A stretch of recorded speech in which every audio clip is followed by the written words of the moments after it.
तो दोस्तों, यदि आपने विज्ञान में कुछ भी नहीं पढ़ा है, आपको भी विज्ञान से डर लग रहा है, 25 तारीख आपके पेपर हैं, जितनी चीजें मैं आपको बताने जा रहा हूं आज के इस वीडियो में, उतना कर लेना। एटलीस्ट आप विज्ञान में अच्छे खासे नंबर ले आएंगे, है ना। और जिनको पेपर के बारे में समझना है कि किस प्रकार के पैटर्न्स आते हैं, कैसे क्वेश्चंस आते हैं, कैसे पेपर होंगे, तो उनके लिए वीडियो खास है। तो नमस्कार दोस्तों, स्वागत है आप सभी का आज के इस नए सेशन में। मैं हूं सौरभ तिवारी और आप जुड़ चुके हैं हमारे साथ जीएफ फाइटर्स पर। तो चलिए दोस्तों, आज हम आप सभी के लिए एक बार फिर से लेकर के आ गए हैं विज्ञान प्रीवियस ईयर पेपर सोल्यूशन, जो कि 25 तारीख को आपको बहुत बेनिफिट देने वाला है ना। इसी क्रम में वीडियो को आगे बढ़ाते हुए हम कहेंगे आप शेयर कर दीजिए, सब्सक्राइब कर दीजिए और लाइक करना ना भूलिए, है ना। तो चलिए दोस्तों, फटाफट हम विकल्प पर चलते हैं, जो कि 20 नंबर के विकल्प होंगे एमसीक्यू, एक एक नंबर के 20 नंबर की, है ना। चलिए स्टार्ट करते हैं, लेट्स गो। विज्ञान पूर्णांक 70, 3 घंटा 15 मिनट मिलने वाला है। ठीक। खंड आ खंड बा 3 भाग में है, 1 2 3। ठीक। खंड आ में वो विकल्पीय प्रश्न जिनमें से सही विकल्प चुनने के लिए वो मार पत्रक है। तो ये सब आपको मोटी मोटी बातें पता है। अब चलते हैं विकल्प पर डायरेक्ट। खंड आ पार्ट ए बहुविकल्पीय मल्टीपल चॉइस क्वेश्चन भाग पहला सबसेक्शन। प्रकाश के परावर्तन के नियम सदैव सत्य होते हैं। विकल्प है केवल अवतल दर्पण के लिए, केवल उत्तल दर्पण के लिए, केवल समतल दर्पण के लिए, इनमें से कोई नहीं। तो प्रकाश के परावर्तन के नियम सदैव सत्य होते हैं किसके लिए? ऑप्शन नंबर पहले का डी इज राइट, यानी इनमें से किसी के लिए भी नहीं होते हैं। अगला क्वेश्चन जो है, एक, हाँ, आपके पेपर इंग्लिश और हिंदी में होंगे, तो आपको जो अच्छा लगेगा उसका करिएगा, है ना। पहले का डी नंबर, किस वस्तु का आवर्धित काल्पनिक प्रतिबिंब बन सकता है? उत्तल लेंस का, उत्तल दर्पण द्वारा, अवतल दर्पण द्वारा, या ए और सी ऑप्शन सही। तो दूसरे का विकल्प नंबर जो होगा वो डी होगा, ये और सी दोनों। दूसरे का विकल्प नंबर डी इज राइट, ये और सी। क्वेश्चन नंबर दूसरा जो है हो गया। क्वेश्चन नंबर तीसरा, अत्यधिक उच्च प्रतिरोध वाला पदार्थ कहलाता है चालक, अर्धचालक, अतिचालक, विद्युत रोधी। तीसरे का ऑप्शन नंबर कौन सा सही होगा? तो तीसरे का ऑप्शन नंबर डी राइट है, विद्युत रोधी। क्वेश्चन नंबर चौथा, बहुत विद्युत शक्ति की इकाई है वोल्ट, वाट, जूल, कूलम, है ना। तो आपको क्या करना है? विद्युत शक्ति की इकाई क्या है? चौथा का option number B is right. चौथा का option number B is right, what है ना। फिर देखिए, किसी विद्युत केतली में प्रवाहित धारा 3 गुनी कर देने पर केतली में उत्पन्न ऊष्मा की मात्रा हो जाएगी 4 गुनी, 3 गुनी, 9 गुनी, 12 गुनी। पांचवा का ऑप्शन नंबर कौन सा होगा बताइए? पांचवा का ऑप्शन नंबर सी, 9 गुनी, है ना। क्वेश्चन नंबर छठवा है, एक व्यक्ति दूर स्थित वस्तु को स्पष्ट रूप से देखने में असमर्थ है, उसके नेत्र में दोष होगा दीर्घ दृष्टि दोष, निकट दृष्टि दोष, जरा दूरदृष्टिता, या इनमें से कोई नहीं। छठवां का ऑप्शन नंबर बी होगा निकट दृष्टि दोष, है ना। फिर चलिए देखते हैं सातवां विकल्प जो है, एक अवतल दर्पण किसी वस्तु का वास्तविक उल्टा और अत्यधिक छोटा प्रतिबिंब बनाता है। वस्तु की स्थिति होगी फोकस पर, ध्रुव और फोकस के बीच, वक्रता केंद्र पर, अनंत पर। तो सातवां का ऑप्शन नंबर डी अनंत पर, क्या होगा? अनंत पर होगा। देखिए आठवां, उपभाग दूसरा, बर्तन को वायु में जलाने पर कार्बन डाइऑक्साइड गैस बनता है। संयोजन अपक्रिया कहलाता है, विस्थापन अपक्रिया कहलाता है, द्विविस्थापन अपक्रिया कहलाता है, वियोजन अपक्रिया कहलाता है। तो कार्बन को वायु में जलाने पर कार्बन डाइऑक्साइड बनता है, ये संयोजन अपक्रिया कहलाता है। इसलिए 8वां का option number A is right. फिर देखिए 9वां, जिंक चूर्ण पर तनु सल्फ्यूरिक अम्ल को अपक्रिया से गैस निकलता है, तो कौन सा गैस निकलता है? H2 गैस निकलता है। 9वां का option number A is right. 9वां का option number A is right. 10वां क्वेश्चन है, सामान्य तापक्रम तथा दाब में द्रव के रूप में पाई जाने वाली धातु है क्लोरीन, ब्रोमीन, फ्लोरीन या आयोडीन। तो 10वां का जो है ऑप्शन नंबर 10 का option number B is right, bromine का है, ब्रोमीन है। फिर देखिए प्रोपोने हाँ प्रोपेनोन में क्रियात्मक समूह होगा डैश ओ एच या dash C double O H double bond C double bond O या डैश सी एच ओ।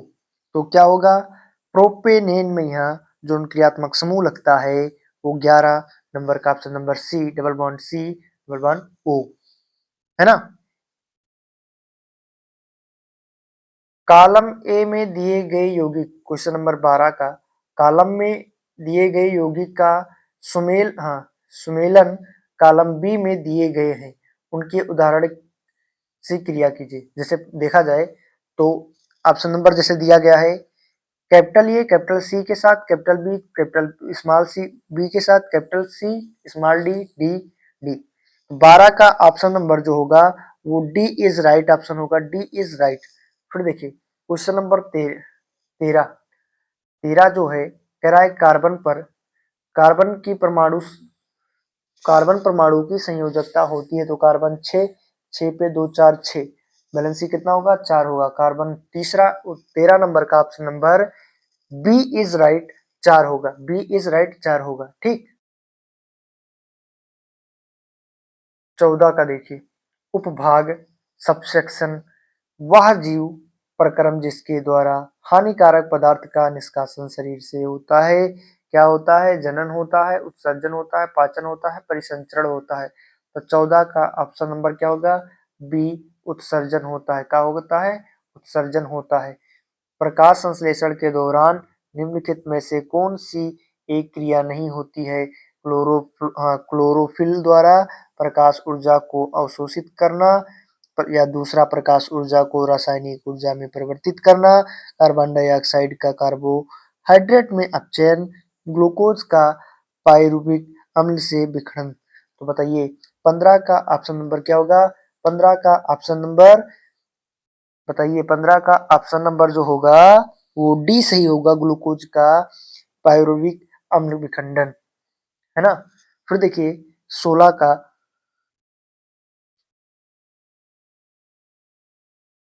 प्राकृतिक वर्ण या चयन द्वारा जैव विकास का सिद्धांत किसने प्रतिपादित किया था? चार्ल्स डार्विन ने, लोकमार्क ने, ग्रेनर जॉन मेडल ने या ह्यूगो डिवेन ने। 16 का option number A is right, 16 का option number A is right होगा, चार्ल्स डार्विन ने, चार्ल्स डार्विन ने। 17 का देखिए मंडल ने अपने प्रयोग किस पौधे में किए हैं? सरसों में, साइकिल में, अरहर में, मटर में। तो किस में किए थे? मटर में किए थे, है ना। इस प्रकार के क्वेश्चंस आते हैं आपके, 3 खंड में डिवाइड रहेंगे, 5 नंबर भौतिक, सॉरी 7 और 7 भौतिक और उसका रसायन का, और शायद बाकी जो होगा वो आपका आएगा छाप क्वेश्चन जीव विज्ञान से। निम्न में से किस पौधे में पुष्प एकलिंगी होता है? पिपीता, गुड़हल, सरसों, मटर। 18 का कौन सा ऑप्शन होगा? 18 का ऑप्शन नंबर ए पपीता में।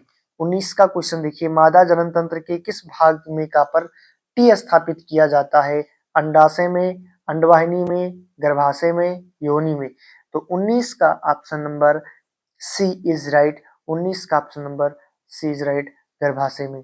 फिर देखिए किण्वन के बारे में निम्नलिखित में से कौन सा कथन सत्य नहीं है?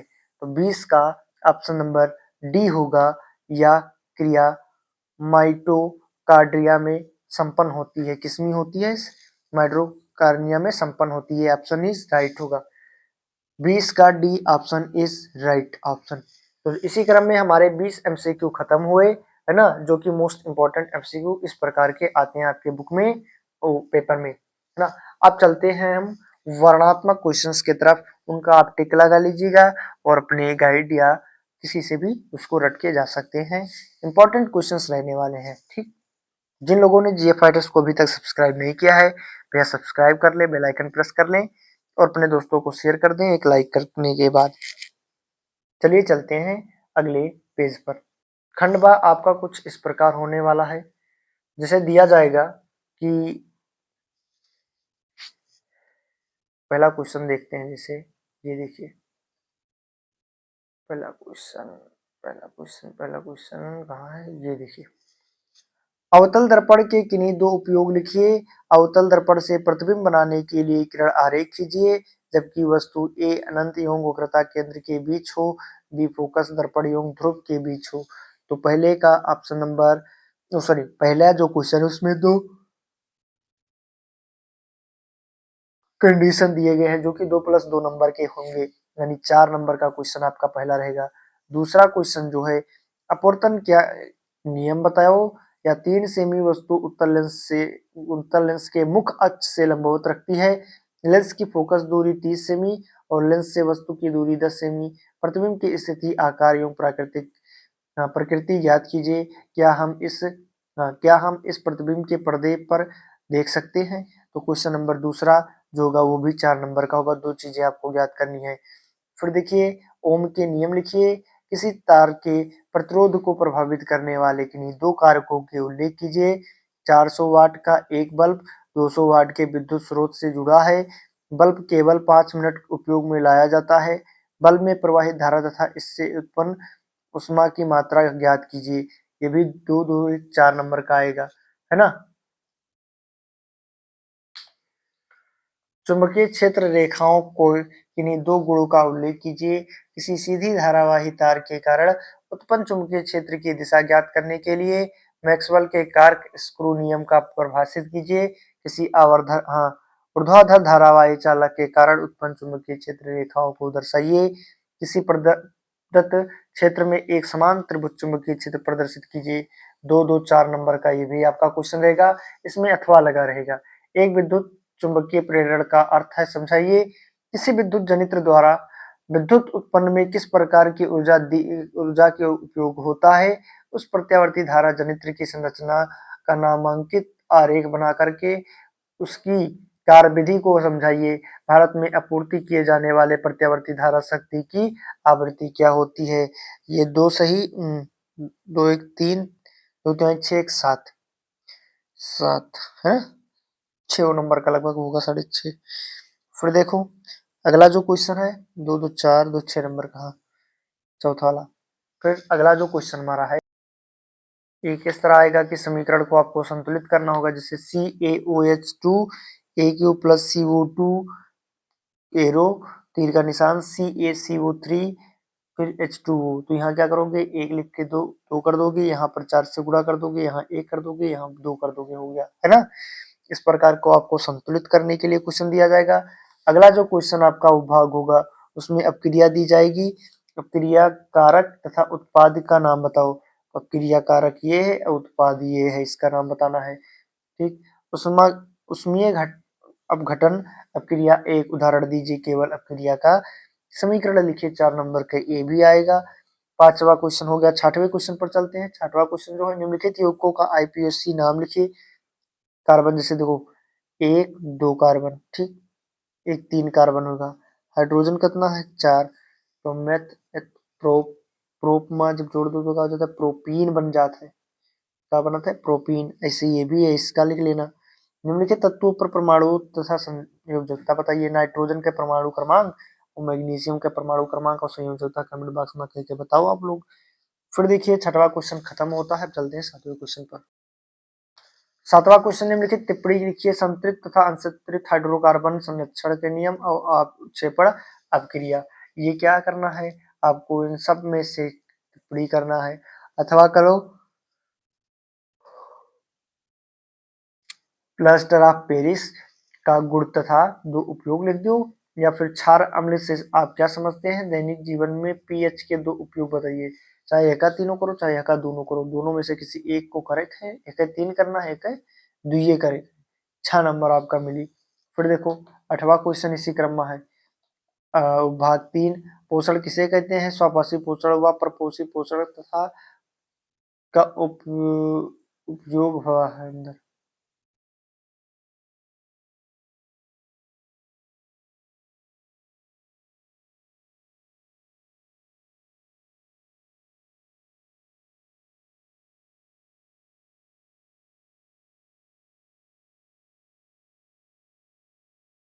अगला क्वेश्चन है, पोषण किसे कहते हैं? स्वपोषी पोषण से व परपोषी पोषण का वहाँ उपयुक्त उदाहरण सहित वर्णन कीजिए। 3 नंबर, एक 4 नंबर के क्वेश्चन आने वाला है।